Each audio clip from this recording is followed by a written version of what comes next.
Hello to everybody, my name is Andrei Kureichik and I'm starting English version of my blog, which called Alternative Blogvision.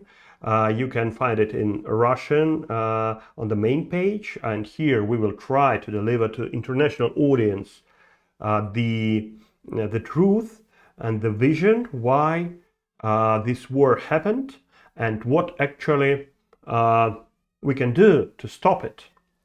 So today I would like, it's my third blog on this channel, and today I would like to talk a little bit about the history of the question. So why Putin decided to attack Ukraine. Of course, it happened not in, the war started not on the 24th of February 2022. It started much earlier. In words, it started 20 years ago, but in the reality, it started with annexation of Crimea in March of 2014. So we can understand that Putin decided to destroy, to take over, to conquer Ukraine much earlier. But what is the historical background of this question? You can find all the details in the lectures of Timothy Snyder. Some parts of these lectures I put on the channel. But actually, if we talk like in the very simple words, which could be understandable to anybody, it's very simple. It was Russian Empire, and a lot of lands were part of this Russian Empire. Like a lot of lands and a lot of nations were part of, for example, Austria-Hungarian Empire or British Empire.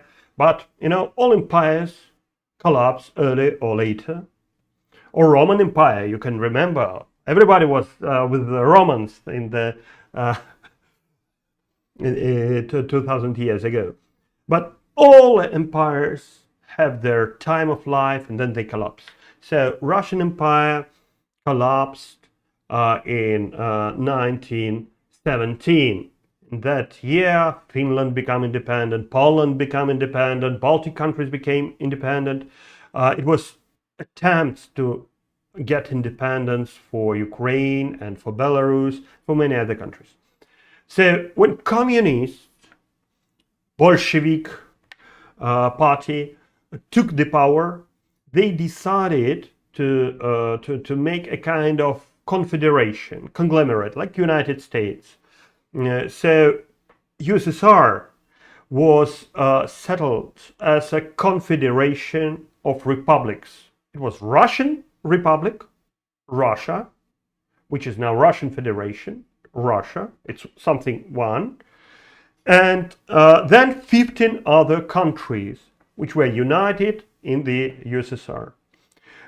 We can like talk how much powers had the central government of USSR, how much powers had these republics, but actually each republic had its own parliament, citizenship, its own constitution, its own symbols. So they really looked like independent states. And the borders of all that republics were recognized by Soviet Russia and then by Russian Federation. So these borders exist not like 20 years ago. 20 years. These borders exist for 100 years, since 1920, something like this, when or 21, when Soviet Union was created. So 100 years old borders. In Russian-Ukrainian relationships, there was change of border. I mean, Crimea. Khrushchev in 60s decided to give the Crimea to Ukraine, but take some lands to Russia. So it was exchange. It was not a gift. Ukraine got Crimea. Russia, Soviet Republic got big part, the same actually size of lands from eastern Ukraine. So that was absolutely, legal decision. It was supported by the Soviet parliament. So actually, nobody really can say anything about this exchange. It was absolutely legitimate, and it was based on economy because Crimea was connected to Ukraine. So it means that the water, electricity, all economic exchange, trade went through Ukraine. So it was connected to Ukraine. And the majority of population there was Ukrainian population, actually, more or less. So nobody had this question. In 1981, Soviet Union, which was a kind of new version of Russian Empire, collapsed as well as any other empire, as I told you. Empires not work in modern world. So it collapsed because of internal reasons, because of economic situation, and because people wanted to stop this fucking communist era. They wanted to live in the normal societies, in democracies where they can really influence on their governments, which was not possible, of course, in Soviet Union. So 15 republics appeared again.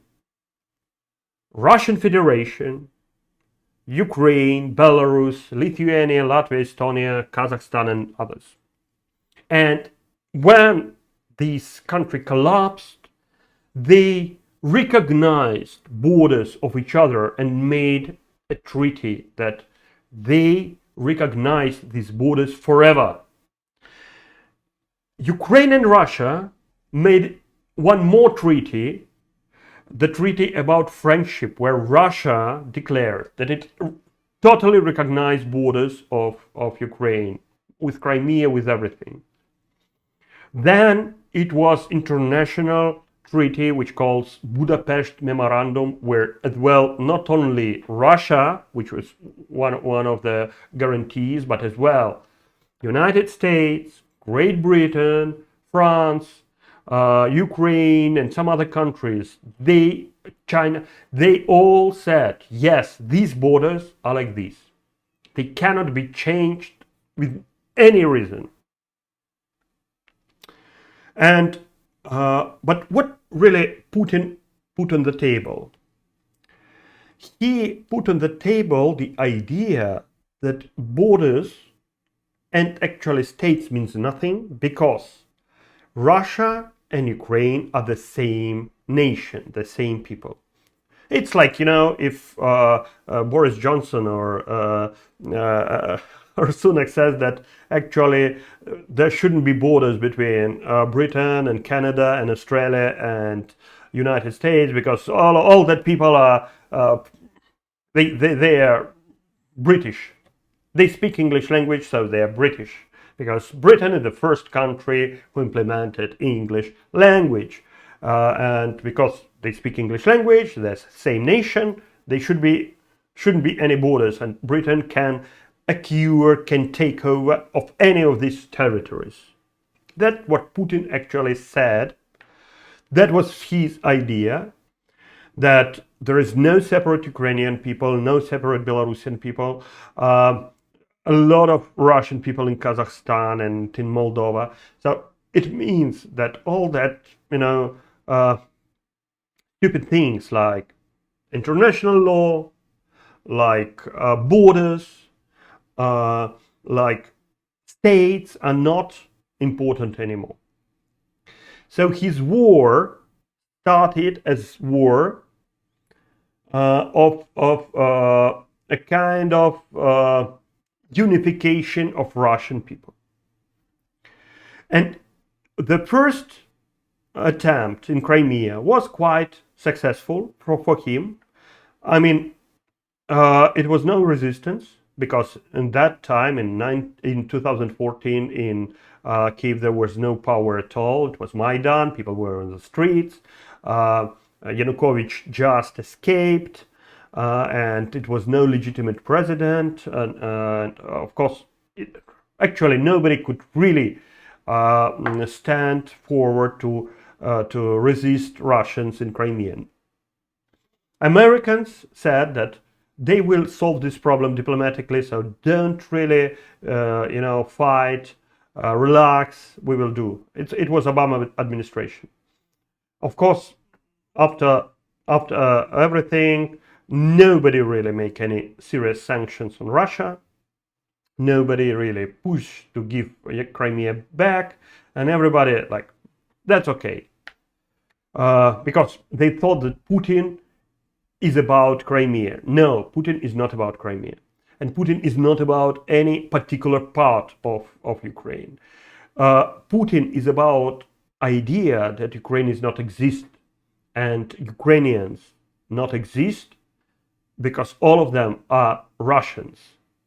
Not very good quality Russians, because they have these bad ideas about sovereignty, about independence, but they're Russians.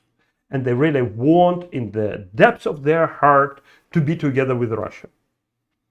When the war started in February, hot war, big war, the biggest actually war in Europe started in the February of 2022, it became obvious for everybody that he was wrong, that there is no unified nation, that people of Ukraine don't want to be with people of Russia together, just don't want. And they will fight to be separate from them.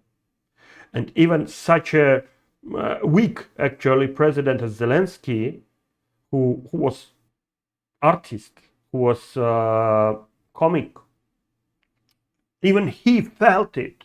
He felt this people's support and people's angriness. And that made him to stay in Ukraine, because he had proposition, from Biden to go to other country. Now he stayed in Ukraine, and actually people created army which now beats Russians. Not Zelensky, not Zaluzhny. People went there and stayed in the army and fight with Russians with no armor, with bad Soviet armor, waiting for the better armor, but they stayed and not give Putin chance to take over Kiev. So for Putin it was shock. It was real shock.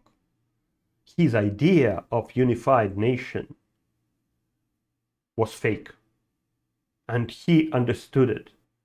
And after that, he decided to punish that people.